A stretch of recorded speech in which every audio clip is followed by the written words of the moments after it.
Joyride, 1957, a novel of intrigue by J.P. Wasmiller. Chapter 136.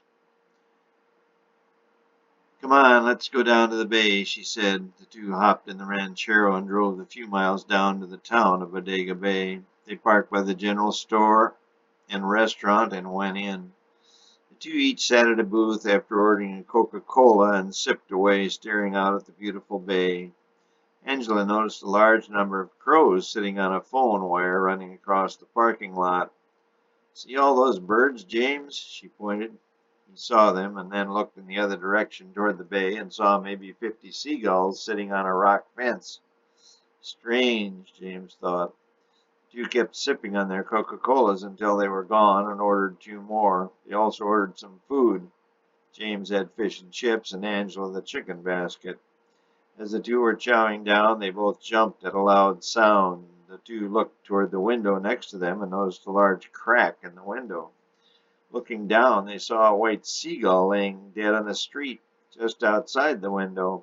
Soon they heard another crack and saw another gull laying on the ground. There were several more cracks and then some on the other window. There was only an older couple in another booth and the store clerk and an older gentleman in the restaurant. Soon the crack in the window nearest them grew larger, and one of the gulls got his bill caught in the glass. He fluttered wildly, trying to get free, but couldn't. "Angela, grab your purse. We gotta move. Once these birds get in here, everything will break loose." She grabbed her purse, threw a $5 bill on the counter, and grabbed a couple of hats. He and Angela went to the door. They waited until the bird strike seemed to be lessening, and then quickly opened the door and ran to the ranchero. A crow swooped down and scratched Angela on her arm, and James got a few nicks on his hands, but they made it to the car.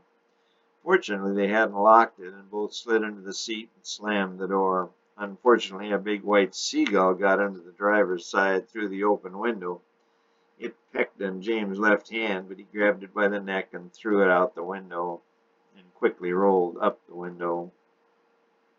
After a couple more strikes, leaving a large crack down the middle of the windshield and a couple of chips on the side window, the strike stopped as suddenly as they had begun. The crows went back to the electric wire and the seagulls back to the rock wall. James, against Angela's protest, got out of the car and surveyed the area. There were at least 30 birds dead on the ground.